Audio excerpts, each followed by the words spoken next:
അടുത്തിടെയാണ് മമ്മൂട്ടി കൊച്ചിയിലെ തൻ്റെ വസതി ടൂറിസ്റ്റുകൾക്കായി വിട്ടുകൊടുത്തത്. പുതിയ വീട്ടിലേക്ക് മാറിയപ്പോഴാണ് പഴയ വീട് ദിവസം 75,000 രൂപ വാടകയ്ക്ക് കൊടുക്കാൻ തീരുമാനിച്ചത്. വർഷങ്ങളോളം കൊച്ചിയിലെ ഈ വീട്ടിലായിരുന്നു മമ്മൂട്ടിയുടെ താമസം. അതേസമയം മുംബൈയിൽ താൻ ആദ്യം സ്വന്തമാക്കുകയും വർഷങ്ങളോളം കഴിഞ്ഞു വരികയും ചെയ്ത വീട് സൂപ്പർ താരം അമിതാഭ് ബച്ചൻ മകൾക്ക് വിട്ടുകൊടുത്തു.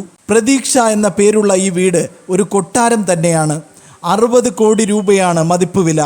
പൂന്തോട്ട സമൃദ്ധമായ ഈ വീട്ടിലായിരുന്നു മകൻ അഭിഷേക് ബച്ചൻ ഐശ്വര്യ റായിയെ മിന്നുകെട്ടിയത്.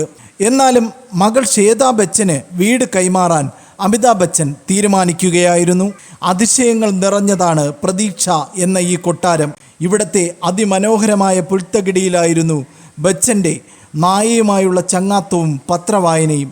1976 ഈ വീട്ടിൽ ബച്ചൻ താമസത്തിനെത്തുമ്പോൾ ഒരു ഗുൽമോഹർ മരം നട്ടിരുന്നു. ആ മരം 50 വർഷം ഈ വീടിന് തണലായി. വില കൂടിയ മരത്തടികൾ കൊണ്ട് അലങ്കരിച്ച ഇൻറ്റീരിയറാണ് വീട്ടിന്.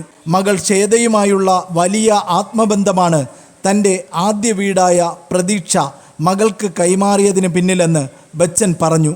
ഈ വാർത്ത ഇഷ്ടമായാൽ ലൈക്ക് ചെയ്യൂ, ഷെയർ ചെയ്യൂ.